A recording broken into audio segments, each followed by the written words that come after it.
Hi hello అండి, welcome to Nawaz kitchen. ఈరోజు special moong dal అండి. పెసరపప్పుతో చేసే ఈ మూంగ్ దాల్ చపాతీలోకి చాలా టేస్టీ ఉంటుంది. ఈ కాంబినేషన్ మనకి డాబాలో కనిపిస్తుందండి. డాబా స్టైల్ మూంగ్ దాల్ని ఎలా తయారు చేయాలో చూసేద్దామా. ఈ పెసరపప్పును మనము బాగా కడిగి చూడండి, ఇలా పెసరపప్పును కడిగి అర్ధగంట సేపు నానబెట్టుకోవాలి. ముందుగా 2 స్పూన్ల ఆయిల్ను వేసుకోవాలి. ఆయిల్ వేడయ్యాక జీలకర్ర వేసినాక ఉల్లిపాయ ముక్కలు వేసుకోవాలి.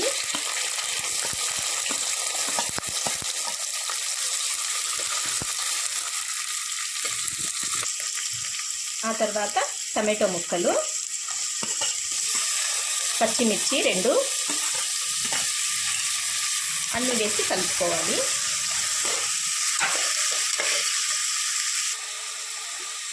ఇది కొంచెం మగ్గాక ఇందులో పసుపు,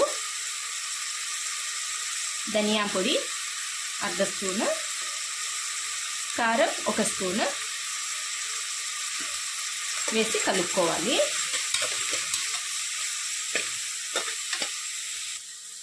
ఇందులో నానబెట్టాం కదండి అర్ధగంట ముందు, ఈ పెసరపప్పును వేసుకుందాము.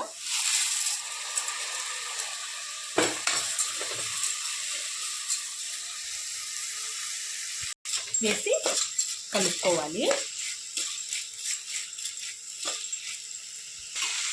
ఇందులో సరిపడా ఉప్పు,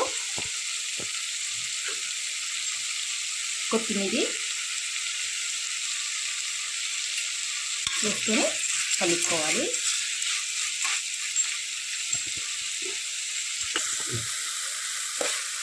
ఇది కలుపుకొని ఇందులోకి 2 గ్లాసుల నీళ్ళను వేసుకుందాము.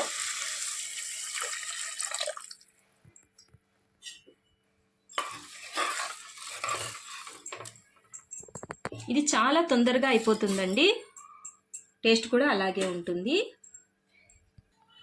మూత పెట్టి 3 లేక 4 విజిల్లు వచ్చేంత వరకు ఉడికించుకుందాము. ఇది ఉడికే వరకు నేను కలుపుకున్న పిండితో చపాతీలు చేసేస్తానండి. ఓకే, తీసి చూసుకుందామండి.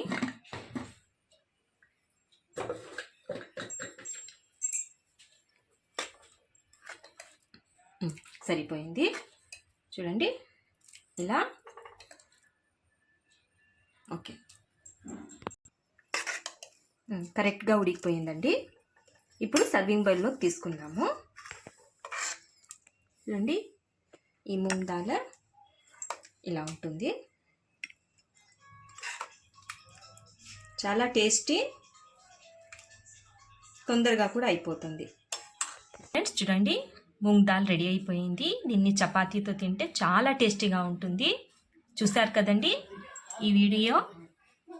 ఈ మూంగ్ దాల్ ఫ్రై మీకు నచ్చినట్లయితే ఈ వీడియోకి లైక్ చేయండి, షేర్ చేయండి, సబ్స్క్రైబ్ చేయండి.